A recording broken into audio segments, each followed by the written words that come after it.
9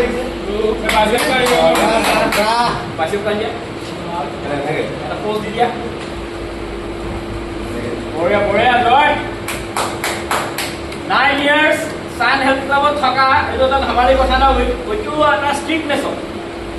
কাৰণ Sun Health Clubত আগত যোনে যোনে এক্সেছ কৰি গৈছে, মোৰ পুৰণা এজন আহিছে গুৱাহাটীত থাকে, তেখেত আহি সুধিছে প্ৰথম, ছাৰ আপোনাৰ ফাইনটো আছে নাই?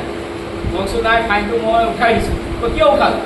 আগত প্ৰিন্সিপাল কলেজ, ITI কলেজৰ ল'ৰা আপোনালোকে গম পায় কিমান উৎপতীয়া আছিলে। তো আমাৰ সেইটো ঘৰত থাকোঁতে দিনত কিবা এটা চুপাৰী খাই আহিলে, পাণ খাই আহিলে, চিগাৰেট খাই আহিলে, মই মটৰৰ টেমা এটা ডাঙৰ ৰাখোঁ, 20 টকা ফাইন দিওঁ। 20জন ল'ৰাক খুৱাব লাগে। আমাৰ জীৱনত 20জন মেম্বাৰ যোনে থাকিব তাক 20জন মেম্বাৰক 20টা মটন খুৱাব লাগে। তো সেই বস্তুটো কি হ'ল, কি চিন্তা কৰিব, তেতিয়া 3 টকা 2 টকা পাণ আছিল। পাণটো খাই সি চিন্তা কৰিব, মই যদি 2 টকা 3 টকা পাণ খাই যদি জীৱনত 20 টকা ভৰিব লাগে, ই তেতিয়া কি হয়, অট'মেটিকলি তাৰ এই বেড হেবিটটো এৰ খাই যায়। কাৰণ মই এইপিনে ষ্ট্ৰিক্ট, কাৰণ মই ডেইলি আহিব জিমত মই মুখত গুন্ধি চাওঁ বা খাইছে নেকি বেয়া বস্তু। আজিকালিতো এইবোৰ গোন্ধাটো দূৰৰ কথা, আজিকালি অলপ যদি মই টানকৈ কওঁ, ঐ এইটো নেমাৰিবি, এইটো নকৰিবি, লগালগ দি মেলি পলাই দিম, সেইটো বেয়া কথা। এজন গুৰু সদায় ষ্ট্ৰিক্ট হ'ব লাগিব। মা দেউতাৰ পিছত এজন গুৰু স্থান আহে। মা দেউতাই যিটো ল'ৰা ছোৱালীক ভাল কৰিব নোৱাৰে, এজন গুৰুৱে সেইটো ষ্ট্ৰিক্টনেছত ভাল কৰিব লাগিব। কাৰণ আজি তোমালোকে বেয়া বস্তু খাবা, কোনো বেয়া কথা নহয়, কিন্তু কম সময়ত তোমালোকে যাবগৈ লাগিব, কাৰণ তোমালোকৰ ভিতৰৰ বস্তুখিনি চব খোকলা হৈ যাব। আজি তোমালোকে যিমান এটা ডিচিপ্লিনত মানি চলিবা, যিমান ভালকৈ চলিবা, তোমাৰ নিজৰ ভাল।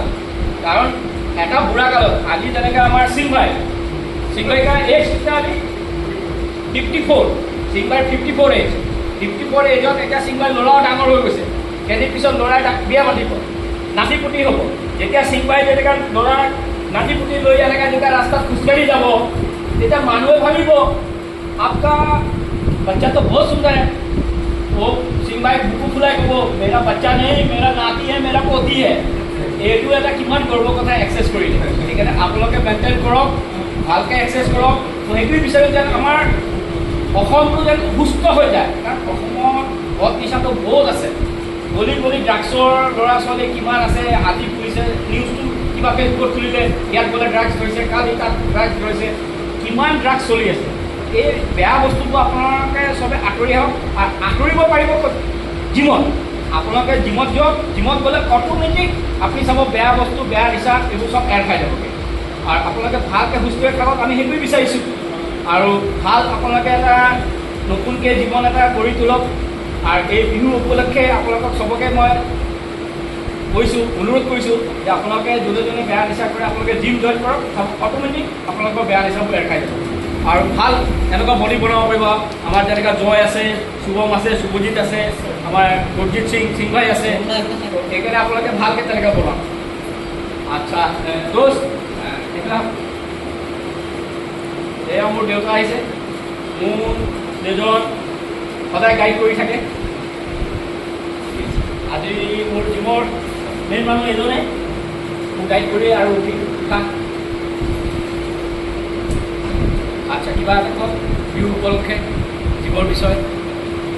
বিহু নতুন বছৰ হৈছে সকলোকে জনা হয়, আৰু জিম হোৱাটো খুবেই দৰকাৰী বৰ্তমান যুগত।